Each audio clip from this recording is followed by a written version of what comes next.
To this day, I still don't know what people really call this genre of games, and just calling them Vampire Survivors likes is a bit lame. I read Bullet Heaven a couple of times, so I'm gonna go with that, which makes this game a bullet heaven, but also a bullet hell. In a world full of games that try to be exactly like Vampire Survivors, it's just a breath of fresh air to see a game in that genre doing its own thing. It feels like a game they wanted to make for themselves to tell their story instead of making it just to make a quick buck. The aesthetic is weird but great, the soundtrack won't be for everyone despite being amazing, and I would say the difficulty will also scare some people off, even though it's not that hard. Sometimes I feel like there's a certain stigma around bullet hell games, where people only see gameplay of the most extreme ones and just think, nah, I could never do that, without ever trying them out and giving them a chance, and Picayune Dreams feels like a perfect entry point. Unlike most of these games, there's actually a story here with a beginning and an end. No worries though, you can still continue playing it afterwards, which you will because it's addictive. You are well. Who are you exactly? Isn't that a question we all ask ourselves? Does it even matter? And you're tasked to save the world and eliminate a threat that is great enough to destroy the Earth, and maybe even the whole universe too, because why not? After every boss you get a new memory that tells you more and more about the past and the story. In those memories you can walk around and it will may remind you of things like Yumeniki, or if you're a zoomer I should say Omori.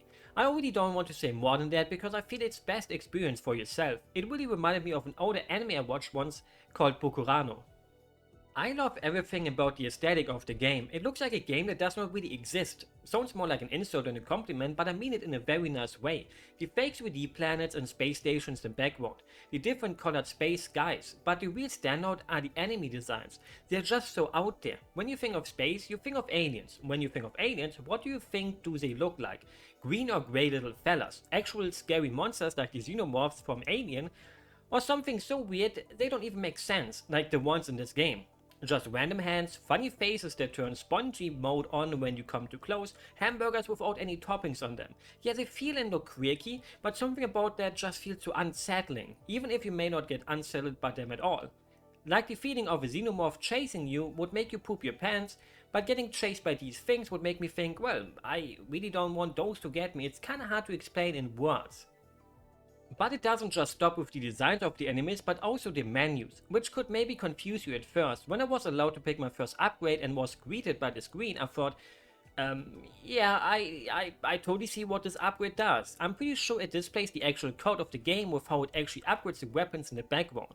Some of them will immediately make you know what they do, like more health and stuff, but to really know how some weapons work, you just gotta pick them and see what they do. And I mean, that's the point of these games, right? Picking random things at first and eventually starting to use the things you love to use the most and seeing how well they go together. There's so many weapons to unlock and most of them are also so cool, like a flamethrower or the devil upgrades where you randomly get a big denture of teeth biting your enemies to death, or getting devil wings that leave a trail and hurt enemies. And many more, there's tons of things.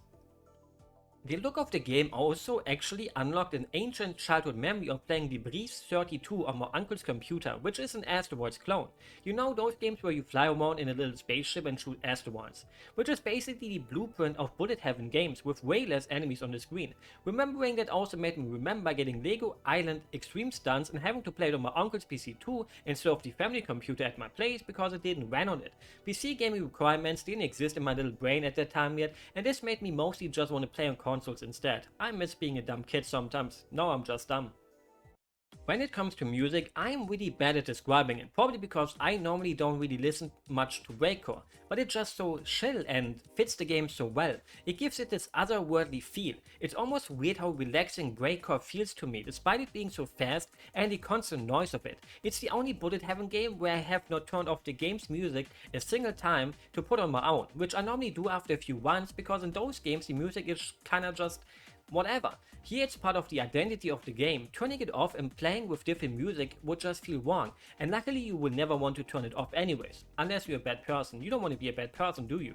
I'm not gaslighting you, not trying to, difficulty wise, it's right at the perfect place for people who may never played a bullet hell game before, I would say. I'm not an expert at them, but played a decent amount of them and got through the normal bosses quite easily here, since they always do the same patterns in a row. They do attack 1, then attack 2, then attack 3 and so on, and after that they went through all the patterns, they just go back to attack 1, then attack 2, etc. I kinda wish they would have picked a random pattern attacks sometimes instead of always following the same order. The more weapons and points in your skill tree you unlock, the easier they also become, and eventually you will be able to flawlessly kill them over and over because you just know them too well, almost as if they're your friends. And it makes you feel great. You can also make the game easier or harder depending on which path you take. There's always 4 directions you can take after each boss, and some are more dangerous than others since there's effects at play when you look at the preview picture. If they got a red thing on them, it's gonna be something special than just having normal enemies coming at you, like a big face following you around and you better not get hit by it. Or there's twice as many enemies, which will make it harder for you, but obviously that also means twice the experience basically.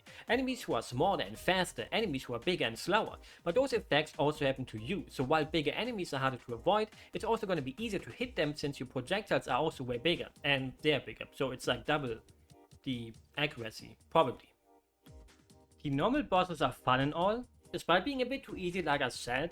It's the final boss that just goes insanely hard, and there will be no spoilers, I won't show it, I won't talk what it does, but it's probably my favorite boss of the year and brought me into that state where nothing else matters around you, which can happen a lot in bullet hell games. You're so immersed and focused on the game that it's almost like an out-of-body experience. Normally a final boss like this would push you to your edge, making your heart pump and getting your hands sweaty and making you nervous because you don't want to fail it, but here it's the total opposite. It just makes you relaxed and focused. It's like your eyes are taking off your body and move your fingers and hands by themselves, almost as if you ascend it whenever you fight against it, all while the amazing soundtrack pleasures your ears. Or maybe I normally have problems concentrating, and great video game fights are the only thing that make me actually concentrate.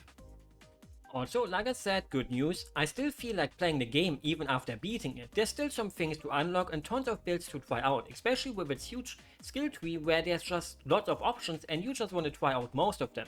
You also unlock daily ones and overdrive ones, where you get more EXP, but enemies have more HP and all that basic stuff. I also wanted to unlock all the achievements, but there's one for beating it without ever getting hit, and well, let's just say that I don't want to get all the achievements anymore. But maybe I will try.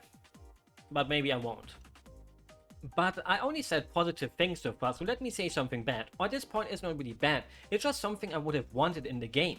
Enemies who also make you feel like you are in a bullet hell. The bosses feel like they're right out of a bullet hell game, but then the normal enemies just try to crash and run into you, some faster and some slower, just like in any other Vampire Survivors kind of game. Only one type of enemy really has a long range projectile that they shoot at you, and it's not exactly dangerous. Sometimes I would have wished for a little mini boss that shows up and makes me avoid tons of bullets while also dodging all the enemies. Sounds like hell but also fun. So this is more like a wish instead of an actual complaint, because the point of the game was to separate both things. Bullet heaven for the normal gameplay and bullet hell for the boss gameplay. Vampire Survivors but also Touhou with some RPG Maker walking simulator mixed in.